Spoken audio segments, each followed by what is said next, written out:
Bienvenidos todos. Vamos a hacer entonces la evaluación del capítulo 2 de Génesis.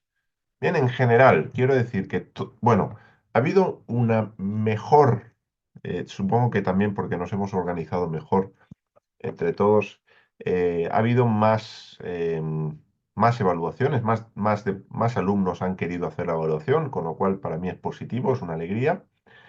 Y en general, es decir, ya os lo he dicho prácticamente a todos, ¿eh? En general, habéis hecho un muy buen trabajo. Todos aquellos que habéis enviado la evaluación, habéis hecho un buen trabajo. Los conceptos principales estaban todos, ¿bien? De pronto había matices que comentar, pero digo, no voy a ir comentando uno por uno, porque si no, no acabaremos. Y en algunos casos era muy similar. Digo, y por ahí me hizo pensar que capaz no se había o no había logrado transmitir una información adecuadamente o había habido algún problema de comunicación tal vez, por mi parte incluso porque era común que faltase alguna cosa, ¿vale? Entonces, vamos a hacer ese repaso. Lo vamos a hacer como hicimos el capítulo 1 de Génesis, que es, voy a ir proyectando la pregunta con la respuesta, ¿vale? Entonces, ¿significa que si habéis puesto algo aparte de eso, la respuesta es incorrecta? No. Significa que lo que yo pedía, lo que yo buscaba era lo que os voy a compartir, ¿vale? Y de pronto habéis podido ampliar la idea o la habéis podido complementar o habéis podido poner más información, que a veces pasa. Hay algunos alumnos que la tendencia es a contestar más de lo que realmente pido. Entonces, de pronto uno dice, pero si solo era eso, y me pasé un rato escribiendo. Bueno, no está mal, porque, como digo, la evaluación, el propósito no es como el de un examen, que uno tiene que sacar determinada nota para obtener determinado título, sino que la evaluación, como su nombre indica, tiene el propósito de que vosotros mismos os evaluéis. Bien, que vosotros sepáis y digáis, mira, esto lo he aprendido, esto lo tengo claro y esto no lo tengo claro. Para esto, o miraba los apuntes y miraba mis notas, o era incapaz de acordarme. O esto, sí, lo tenía muy fresco y fue una idea que se me quedó grabada desde el minuto cero. Entonces, sobre todo es una herramienta que utilizo pensando en vosotros. Luego, pues obvio, me sirve a mí para saber qué cosas están quedando claras y cuáles no. Bien, entonces nada, bienvenidos también a todo lo que os habéis ido incorporando y vamos a hacer el cuestionario, la evaluación. Voy a ampliar la presentación para que le veáis bien y arrancamos. Luego al final, igual, dejo unos minutos por si alguien quiere decir, hoy preguntas, no sé si habrá, hoy es una cuestión de respuestas. Entonces no creo que haya preguntas, pero si hay algún comentario, pues queréis despedir como los alumnos, bueno, hasta nos vemos en enero, todas esas cosas, lo podéis hacer, ¿vale? Ay, mira, Alexia está entrando, déjame que le dé la- el acceso. Ahí está Alexia, bienvenida. Y ahora sí, os comparto la presentación y ya vamos respondiendo, ¿vale? Entonces, aprovechar, bueno, no, aprovechar no, iba a decir, los que no habéis hecho la evaluación, ahí tenéis las respuestas, pero no sirve de nada, sería tontería, ¿vale? Las podéis copiar si os va a ayudar a seguir aprendiendo, ¿vale? No tengo problema. Entonces, no sé si hay un micro abierto o no. Vale, perfecto. Pues voy adelante, estudio bíblico expositivo, verso por verso, y vamos con la evaluación de Génesis 2. Bien, y vamos a ir viendo cada una de las preguntas. Realmente había preguntas sencillas, las dos primeras principalmente, ahora la primera la vamos a leer, la segunda también, eran una cuestión de información. ¿Por qué? Porque si por vuestra cuenta decidís investigar, decidís navegar, os metéis en libros eh, con cierto carácter académico, o por ahí entráis en una página de alguien que ha escrito y ha escuchado hablar de las fuentes y os cita las fuentes, bueno, pues que al menos que sepáis de qué se está hablando.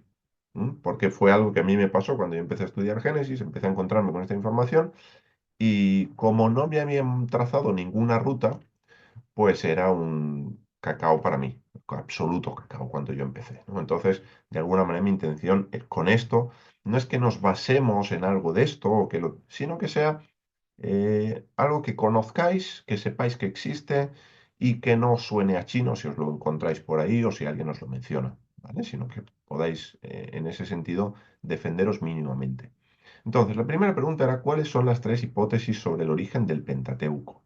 Aquí no hablábamos solamente del origen de Génesis, ¿eh? Está incluido dentro del Pentateuco. Hay algunos que hablan de Hexateuco, porque incluyen también el libro de Josué. Hexa sería 6, ¿eh? Penta 5, Hexa 6. ¿Vale? Entonces, hay quien cree que no es un Pentateuco, sino un Hexateuco. Hay diferentes teorías y diferentes propuestas en el campo académico. Entonces, básicamente, las tres hipótesis sobre el origen del Pentateuco son la documentaria antigua, la de los fragmentos y de los suplementos. Aquí esta pregunta ha ido bien en general, ¿eh? Aquí esta es la imagen, el cuadrito que os proyectaba también en su momento en la clase, ¿vale? Para que lo volváis a tener en esta grabación, por si no sabéis en qué grabación estaba, bueno, pues lo volvéis a tener aquí. Entonces tenemos la hipótesis, tenemos la idea del Pentateuco que propugna, es decir, en qué consiste esta teoría, esta hipótesis, y poquito más, ¿vale? Esto a nivel informativo. Luego, la segunda pregunta, nombra las cuatro fuentes de la hipótesis documentaria igualmente.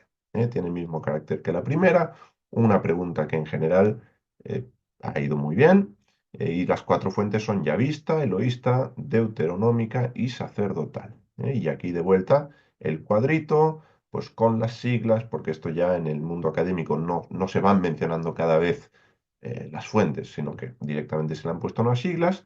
Ya estuvimos hablando que la sacerdotal se le pone la P de priest, de sacerdote, ¿vale?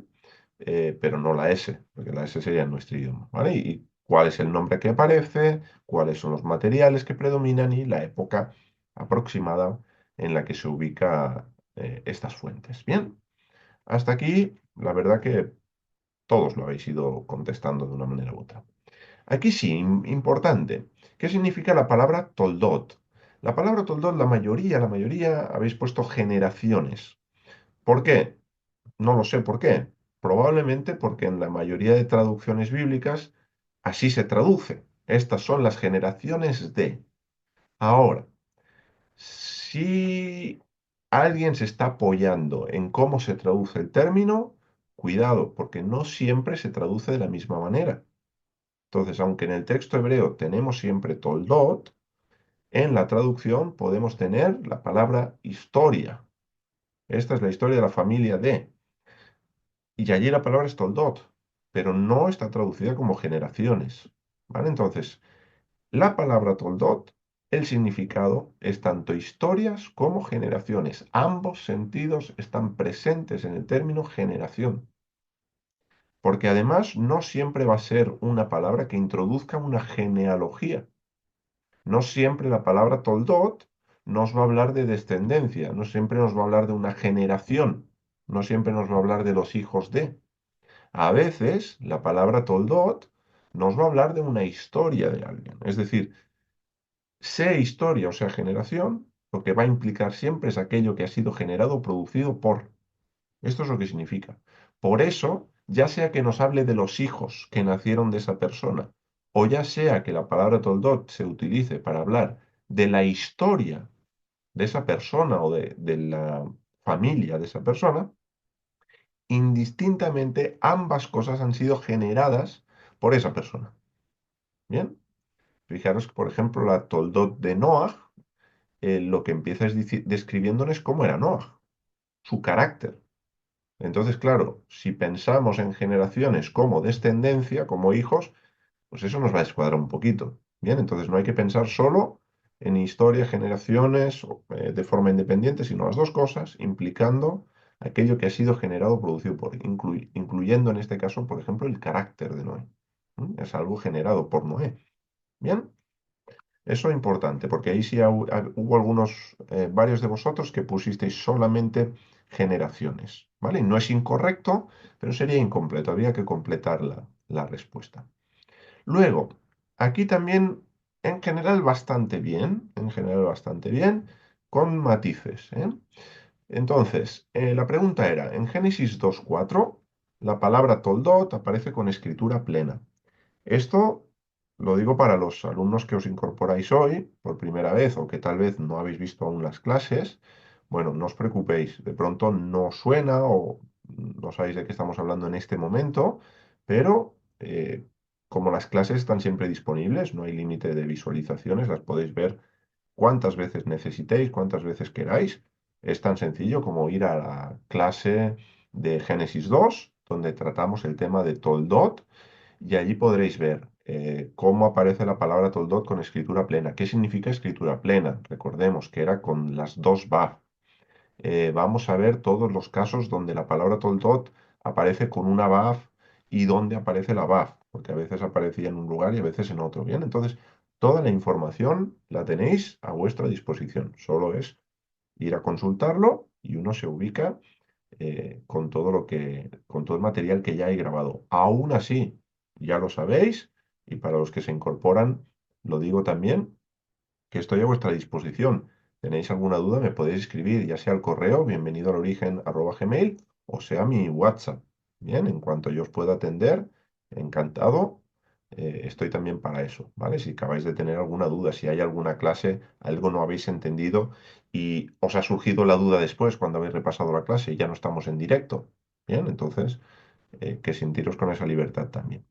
Entonces, ¿cuándo vuelve a aparecer de ese modo y qué podemos aprender de esto? Bueno, la palabra toldot básicamente aparece con escritura plena en Ruth 4:18. Esto la mayoría muy bien. Y la segunda parte en general también, ¿vale? De vuelta con matices. Entonces, lo que aprendemos es que las generaciones que fueran creadas plenas, porque así aparece en Génesis 2:4 la palabra toldot en escritura plena, serán restauradas por el Mesías que desciende de Fares. Que si recordamos, el texto de Ruth, en el capítulo 4, verso 18, nos va a hablar de esa toldot, de esa genealogía, de esa descendencia, que es precisamente el linaje del rey Mesías, del rey ungido. Entonces, a través del Mesías, también las toldot van a quedar restauradas, van a volver a su plenitud. Recordemos que estamos avanzando hacia la restauración de todas cosas, hacia esa plenitud de aquello que a día de hoy, pues está en parte, ¿no? Como dirá Pablo también en una de sus cartas, en parte conocemos, en parte vemos, en parte sabemos, pero llegará el momento de la plenitud. Así que esto es lo que eh, la respuesta que buscaba en esta pregunta número 4.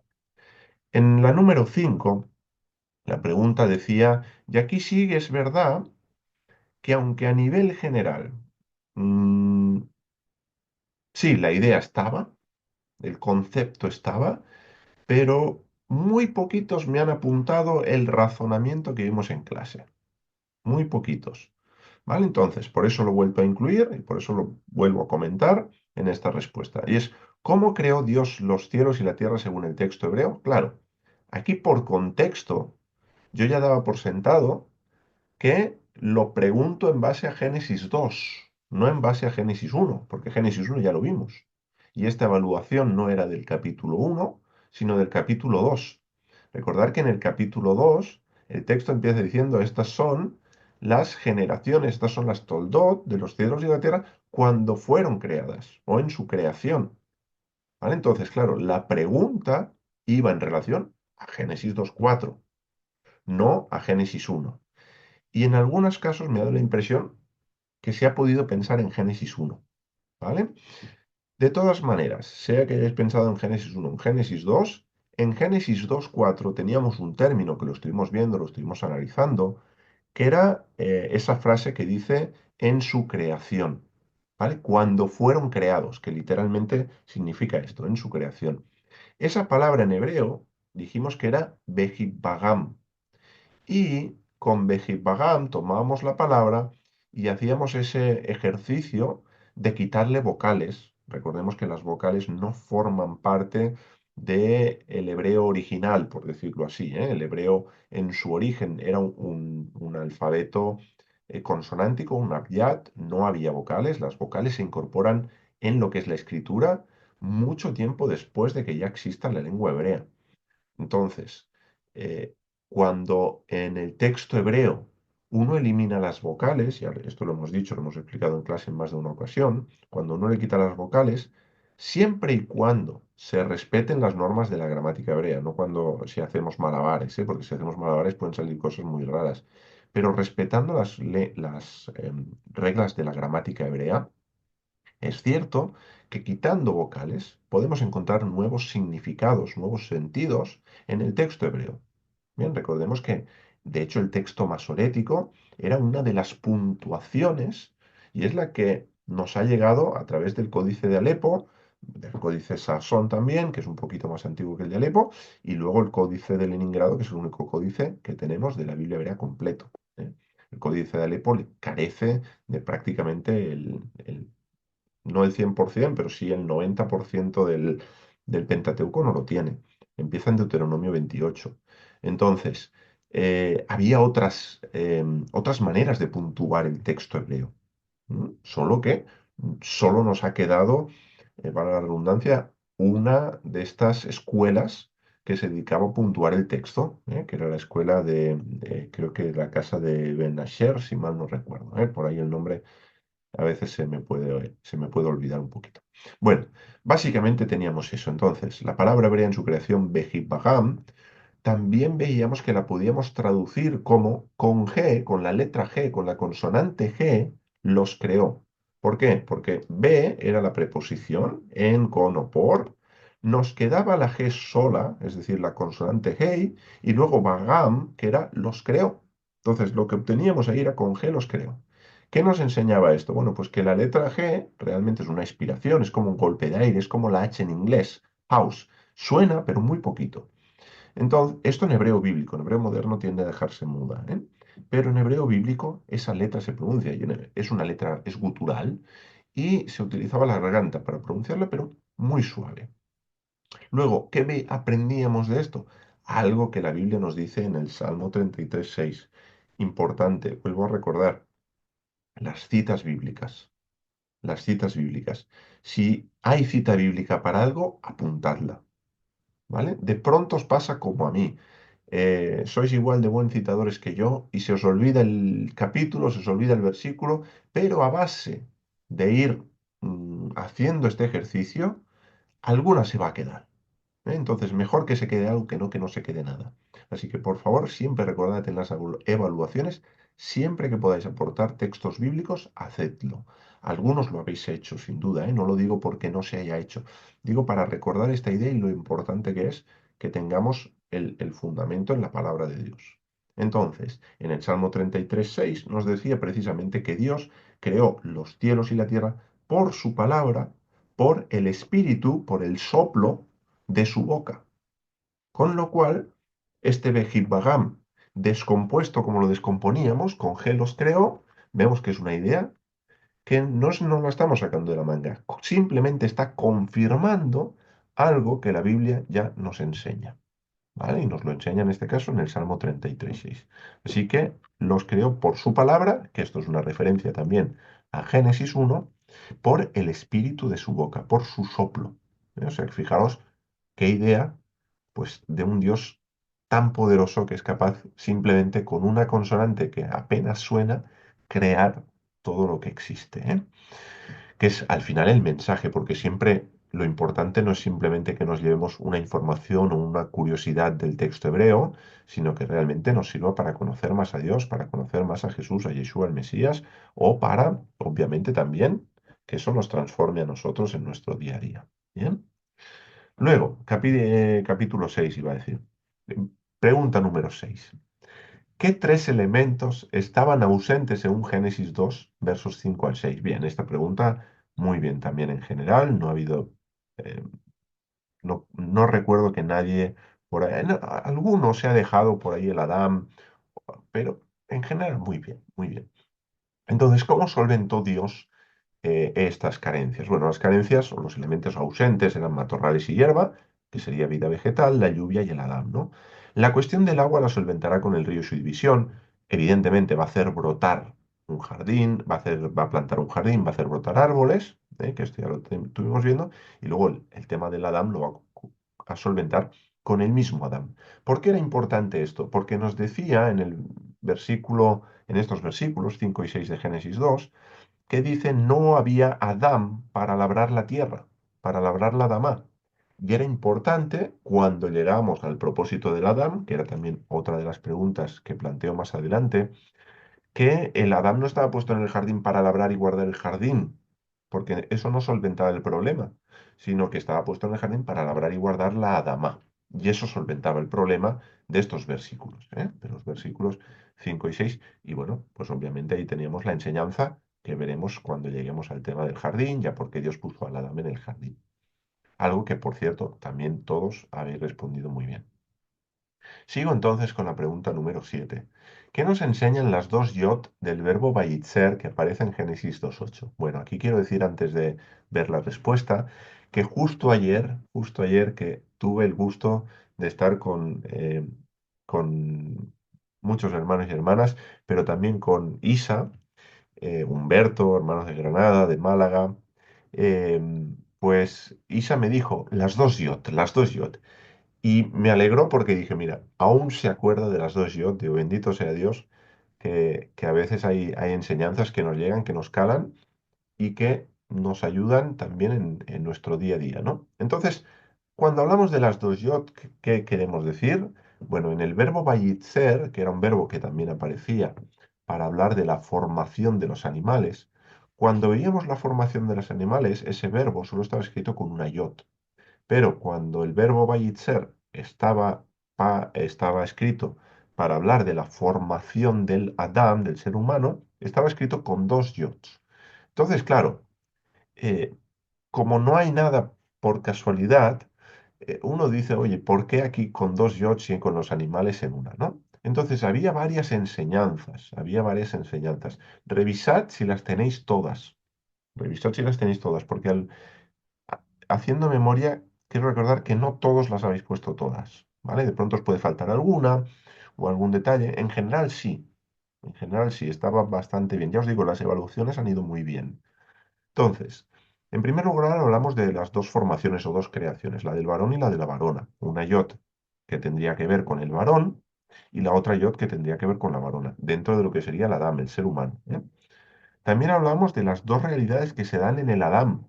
Hablamos de la realidad terrenal, es decir, formado del Adamá, del polvo de la tierra, pero también la celestial, el soplo, dice, y sopló en su aliento, sopló en sus narices, perdón, aliento de vida, ¿no? Es Nishmat Hayim.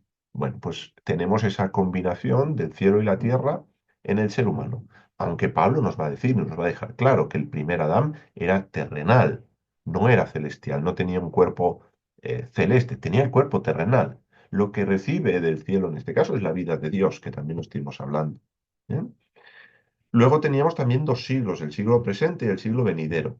¿Por qué teníamos el siglo presente y el venidero? Porque establecíamos que, a través también incluso de citas de sabios del judaísmo, algo que estaba en la Biblia, que está profetizado, y porque eran citas que además estos sabios citaban la Biblia, citaban la Biblia hebrea, citaban los profetas. Entonces, nos decían que de la misma manera, y esto lo tenemos en Ezequiel 37, es el Valle de los Huesos Secos, y cómo Dios crea a Israel, ¿no? Porque esos huesos secos son Israel, se lo dice Dios al profeta. Entonces, de la misma manera que Dios crea al, al ser humano, bueno, lo crea fuera del jardín, luego mete en el jardín, pero de la misma manera que crea Dios al Adán en Génesis 2, así también luego vamos a ver que va a crear, a esa nueva creación, esa resurrección, va a tener los mismos elementos o elementos comunes, ¿eh? Entonces, otra de las explicaciones era que esas dos yod nos apuntan en estas dos direcciones, una creación ahora y una creación que está por venir, ¿eh? O una restauración de la creación que está por venir, con la resurrección interviniendo también en esta restauración. Bien, básicamente y de forma general veíamos también que esas dos yod nos mostraban el equilibrio entre el orgullo y la baja autoestima, ¿no? El estar muy arriba y el muy abajo, pues una yod con esto de ser de la tierra y otra de tener parte del cielo, pues esas dos tarjetitas que tenemos que llevar siempre en los bolsillos, ¿no? Una de soy un gusano y la otra de soy un rey, porque a veces nos sentimos como un gusano y necesitamos recordar que somos reyes en el sentido no de reyes últimos, sino de regentes, de virreyes, de representantes de Dios, pero con una facultad dada por Dios que tiene que ver con regentar, con regir, con gobernar. En ese sentido hablamos de rey, por eso está en minúscula también, ¿eh? Pero a veces nos sentimos el rey del mundo y tenemos que recordar, oye, que no somos tan grandes, que también tenemos parte de gusano, parte de la tierra y que no somos diferentes a los animales, especialmente cuando no hemos nacido de nuevo y cuando nuestra vida, habiendo nacido de nuevo, no es una vida que va creciendo en santificación, sino todo lo contrario, es una vida animal. ¿M? Y de esto también habla Jacobo, Santiago en su carta, de la sabiduría que no proviene del cielo y va degradando esa sabiduría hasta lo infernal. ¿M? Entonces, bueno, esto básicamente en torno a las dos yod. Voy a ir un poquito más rápido porque eran 20 preguntas, nos queda un poquito. Dice, ¿cuál es el significado de Adán? Muy sencillo. El sentido genérico era hombre o ser humano, ¿eh? Hombre no en el sentido masculino del término, porque ya dijimos que Adán, lejos de pensar en alguien hermafrodita o que tenía los dos sexos en uno, en fin, explicaciones que se han dado que no están acorde al texto masorético, no están acorde al texto masorético. Pero el texto masorético ya nos dice, hagamos a la dama nuestra imagen. Y luego nos dice, macho y hembra los creó. Ahí utiliza el plural, no dice macho y hembra lo creó. No creó un Adán que tenía los dos sexos. No, creó a la humanidad. Y la humanidad estaba compuesta en ese momento por macho y hembra. Bien, es algo que explicamos en Génesis 1 y es algo que vemos luego en Génesis 2.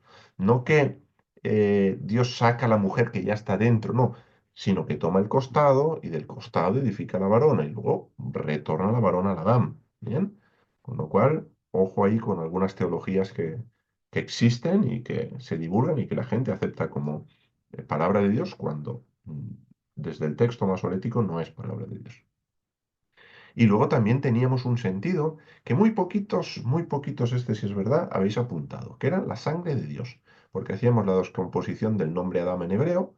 Adam es la Aleph, la Dalet y la Mem, la A, la D, bueno, no es una A, pero para que nos ubiquemos, ¿eh? Ahora que no lo estoy dibujando, una D y una Mem.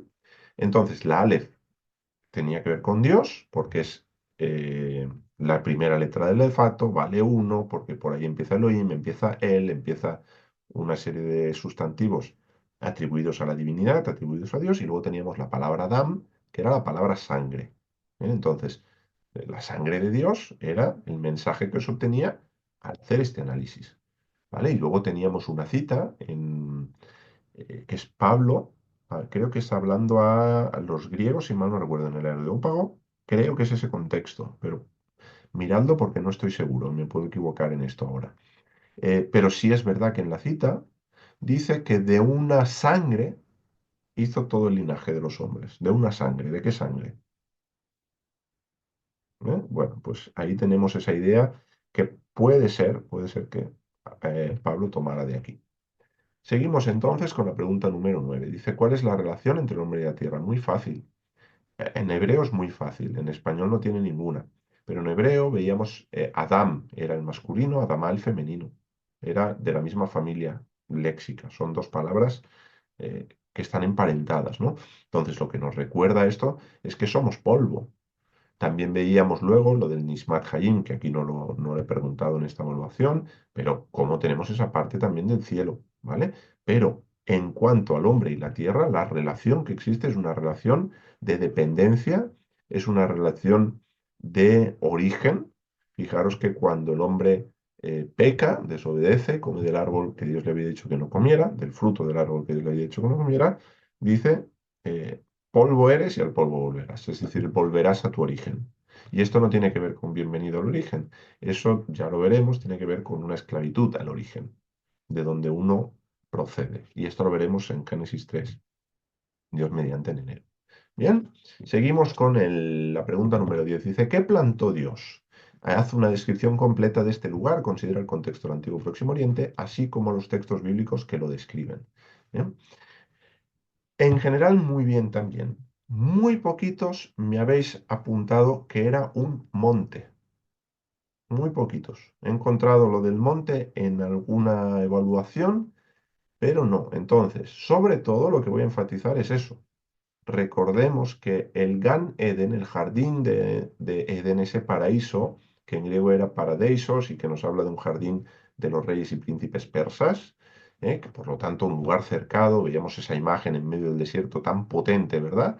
De ese paraíso, de ese lugar cercado, verde por completo y a las afueras de las murallas todo seco. Era una imagen muy impactante. Y al estar cercado, pues eso en lenguaje bíblico implicaba que era un lugar santificado. Por lo tanto, era un santuario, era la casa de Dios también en este sentido. Y hay muchos elementos en el jardín que luego vamos a encontrar en la Nueva Jerusalén, la casa de Dios, el templo de Dios, y que van a estar representados también en el Mishkan, lo que se ha traducido a veces como tabernáculo, en el santuario portátil durante el primer periodo de la historia de Israel cuando son liberados de Egipto, pero también los vamos a encontrar en el templo de Salomón, ¿no? Los motivos de palmeras, los querubines, eh, eh, agua, presencia de agua. Entonces, bueno, hay mucha conexión también luego con el Mishkan y con el templo. Entonces, bueno, sobre todo recordemos que a la luz de Ezequiel 28, versos 13 y 14, nos dice que el jardín de Dios es un monte. Y eso es algo que no suele pensarse cuando vamos al jardín de Edén. Yo no sé por qué todos nos lo imaginamos planito, todos un planito, bien planito. Bueno, supongo que por la comodidad de andar por ahí. Pero es una montaña y tiene todo el sentido que sea una montaña, porque luego vamos a tener profecías del monte de Sión y de que ese monte llegará a ser el monte el más alto. Y tenemos la Nueva Jerusalén que tiene forma de monte, ¿m? Que tiene la base cuadrada, luego sería similar a una pirámide, pero claro, las pirámides se parecen a las montañas. Las pirámides son de alguna forma las montañas o la representación de las montañas en el desierto y las montañas en el antiguo Próximo Oriente tienen que ver con casas de los dioses. De hecho, en esas culturas, especialmente en esas culturas, las construcciones son en forma piramidal y no es mera casualidad que esto sea así. ¿M?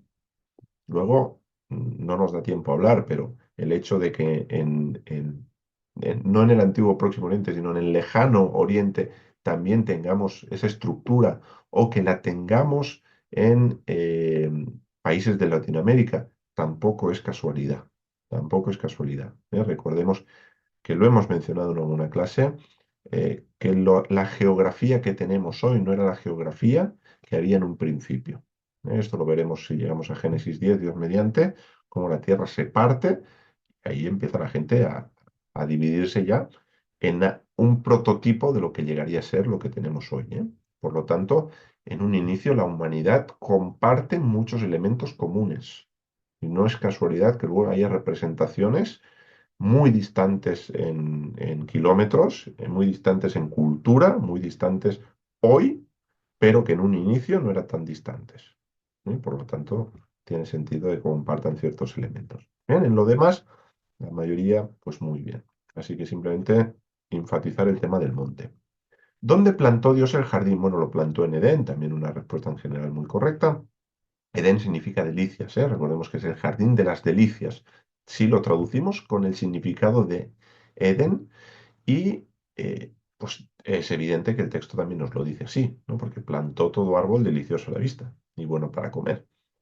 Y luego otros sentidos que teníamos en Miquedem era desde el oriente o también desde antaño o de antemano. Es decir, que de alguna forma era un jardín con una, una antigüedad, ¿no? Que como pueblo de Dios teníamos ese pasado, ¿no? Y ese jardín en el pasado, aunque nunca hubiéramos estado en él, ¿no? Y de hecho continuamos así, nunca hemos estado en el jardín y eso forma parte de nuestro pasado y veíamos la importancia de Oriente, ¿no? La ubicación tanto del Mishkan como del templo, como cuando uno iba a adorar a Dios le daba la espalda al sol, ¿bien? Cómo el exilio implicaba ser enviados al Oriente, lejos del lugar de adoración. Entonces, hay mucho ahí, ¿no? Pero básicamente la idea era esta. Pregunta número 12, ¿con qué propósito puso Dios a la dama en el jardín? Unas muy buenas respuestas también. No hay mayores comentarios que decir que Dios dio descanso a la dama en el jardín para que desde el jardín sirviera y guardara a la dama, ¿eh? Que es lo que hemos dicho al inicio. ¿Cuál es qué cosas faltaban? Faltaba un Adán porque no había Adán que labrase la tierra. Luego, Dios pone al Adán en el jardín, lo hace descansar en un sentido en el jardín, no descansar en el sentido de que no trabaje, sino de que lo que haga no lo haga, en aquel momento no lo podía hacer todavía en la carne, ese sería el lenguaje del llamado Nuevo Testamento, sino que lo haga en el espíritu. Bien, desde esa conexión con Dios, por decirlo así. Y luego la pregunta, bueno, ¿qué puedes aprender de este propósito para tu vida? Obviamente una pregunta de carácter personal, que cada uno habéis contestado. Lo que sí quiero matizar es que algunos habéis comentado que el jardín es la familia. Y yo quería decir que esa idea, aunque es una aplicación, yo entiendo que eso es una aplicación, pero no es la idea que el texto bíblico nos deja ver. Entonces, cuidado, porque si ya tenemos el jardín, que es la familia, ¿cómo servimos y trabajamos con la dama? Porque la dama, entonces, ¿qué es? Bien, entonces, ojo con las aplicaciones del texto, ¿vale? Porque también tenemos que hacer aplicaciones con sentido, ¿vale? Es como cuando se dice, mira, que Jesús comisionó a los discípulos y les dijo Jerusalén, Judea, Samaria, hasta lo último de la tierra. Y uno dice, bueno, Jerusalén, cuando a mí Jerusalén me queda muy lejos, Jerusalén es mi familia.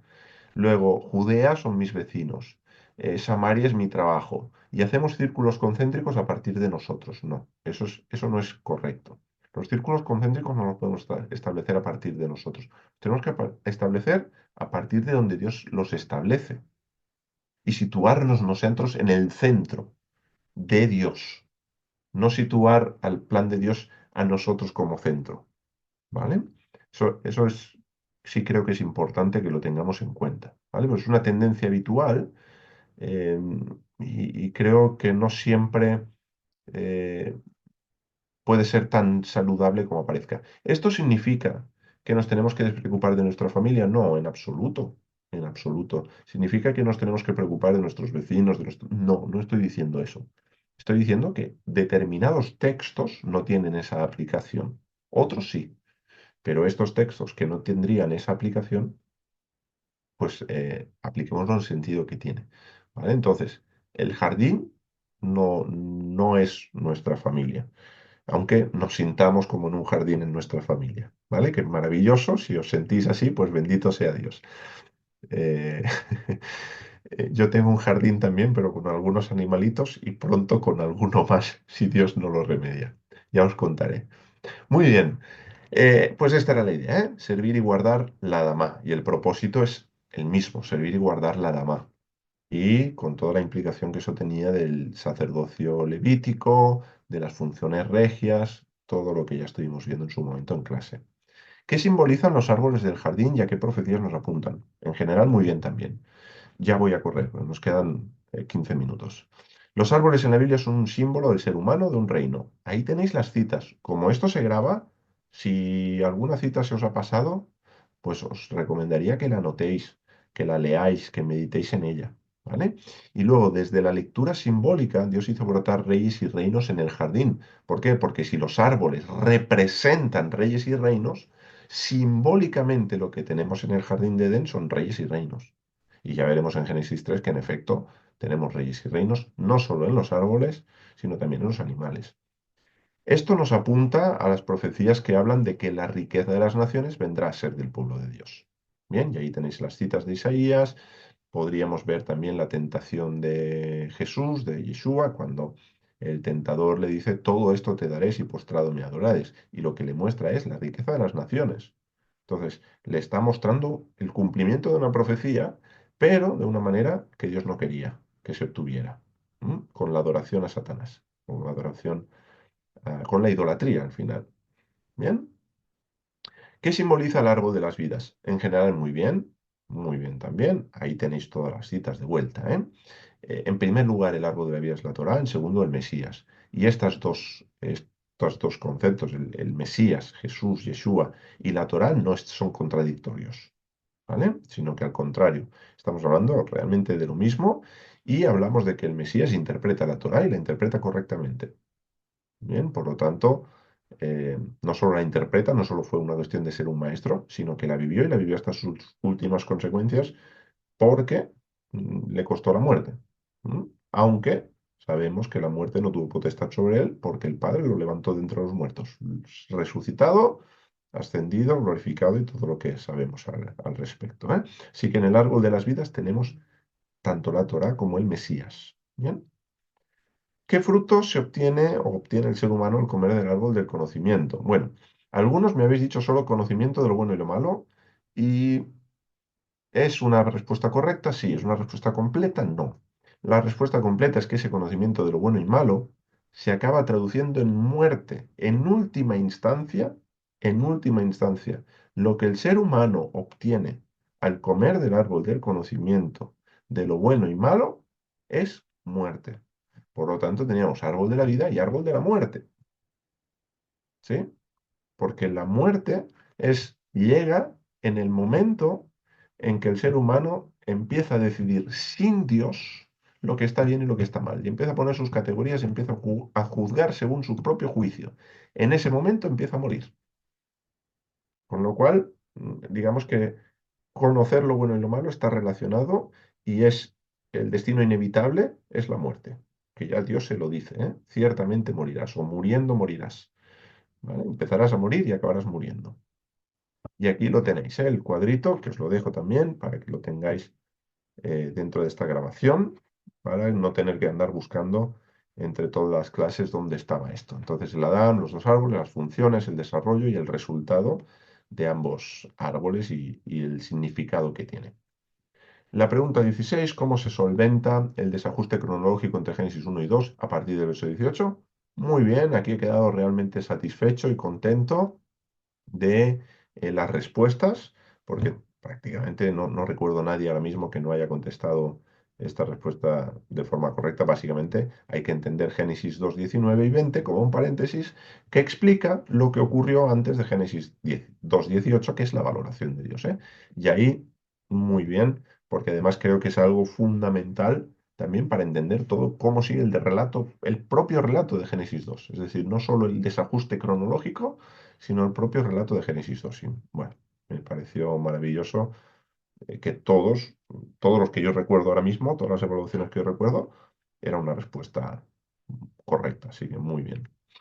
17. ¿Por qué Dios valoró negativamente la soledad del Adán? Bueno, Dios valoró que no era bueno porque que fuese solamente uno, porque eso no lo representaba. Recordemos que el propósito era que el Adán le representara.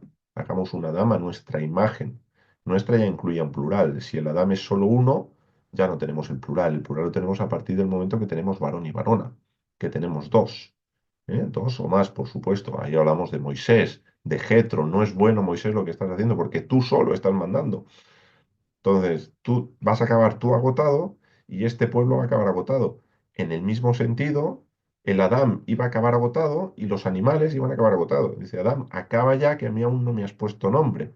Y llevo esperando, ya ha pasado la jirafa, ha pasado el rinoceronte, la mariquita, el saltamontes, y yo no sé cómo me llamo todavía. Entonces, eh, pues bueno, el Adán no cumplía el propósito de ser el representante de Dios en la tierra, siendo solamente uno, ¿eh? Levadó, que ya lo veíamos. ¿Qué significa Ezer Kenegdó? Aquí he visto, no sé si porque ya llegabais al final de la evaluación, pero no todas las evaluaciones lo tenían completo. No todas las evaluaciones tenían completo. Entonces, es importante. Ezer significa auxilio, ayuda y apoyo. ¿Vale? Cualquiera de estas son sinónimos, es correcto. Y kenegdo significa como su enfrente o conforme a él. ¿Vale? Eser kenegdo, por tanto, se traduciría como una ayuda como su enfrente, es decir, como una igual. El concepto que vimos era el de ayuda conyugal, es decir, una ayuda para llevar el mismo yugo. ¿Y cuál era el yugo? La misión de Dios para el ser humano. Señorear, sojuzgar las criaturas, la tierra y todo lo que ya estuvimos viendo. ¿Bien? 19. Esta es un poquito más larga.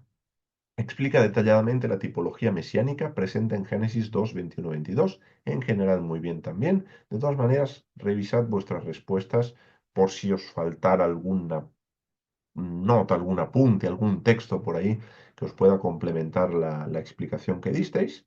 Entonces, el letargo Dijimos, estamos en Génesis 2, 21, 22. No estamos viendo los textos porque ya los hemos visto en clase. El letargo tiene que ver con una experiencia de humillación, ¿sí? El tardemá, que tenía ese propósito, humillar. Luego, lo que tenemos es la humillación del Mesías, Filipenses 2, se humilló a sí mismo. ¿Mm? El dormir, dice, hizo caer un sueño profundo, hizo caer un letargo y durmió. Entonces, el dormir, hablamos de que simbólicamente es el sueño de la muerte. Luego está la humillación, el tardemá, hasta la muerte. Filipenses 2, mismo texto nos vale, porque es todo un desarrollo de cómo funciona ese proceso en el Mesías. Luego el costado nos hablaba del lado, la pleura, no de que ningún hueso fue partido, por lo tanto, el ser justo, Jesús era justo, ningún hueso de él fue partido, y la lanza en el costado, del que brota agua y sangre. Dos elementos necesarios presentes en la pleura, en fin, todo lo que ya estuvimos viendo en la clase. Entonces, eso lo tenéis en Juan 19, 31 al 37. Y luego hablamos de la edificación de la varona, del lado, del costado, que tiene que ver con la edificación de la eclesía, es decir, la reunión del pueblo de Dios, Efesios 5, y ese traerle a la varona tiene que ver con el volver a Dios, con el ser unidos a Él en esa relación de amor, ¿no? Amor no romántico, sino de pacto. ¿Mm? O al menos no solo romántico, ¿eh? También puede ser romántico, pero no solo romántico. Porque es cuando se acaba el romanticismo, se acaba el amor. Y eso no es la idea. Y por último, la última pregunta, ¿qué significa la declaración de la dama en Génesis 2:23? Muy bien también la respuesta aquí en general. Un reconocimiento de igualdad, un vínculo fraternal, por lo tanto, eran hermanos, como dice, la dama la reconoce como hermana, como parte de sí de una igual. Hermana, no en el sentido genético del término, sino miembros del mismo pueblo. Ya lo veíamos también con ese carne de mi carne y hueso de mis huesos, que por ejemplo el rey David le va a decir en un momento dado, aparte de aquellos que vienen de Israel para hacerle rey, etcétera, etcétera, ¿eh? Entonces, bueno, ahí tendríamos la última pregunta y la última respuesta de la evaluación, que insisto, habéis hecho muy buen trabajo, ha habido una buena participación, estoy muy contento, gracias a todos los que os habéis implicado, os habéis tomado el tiempo de contestar las 20 preguntas y muy bien, muy bien, muy contento con los alumnos que tengo, no me puedo quejar, de verdad lo digo, no, no es broma, no, de verdad lo digo.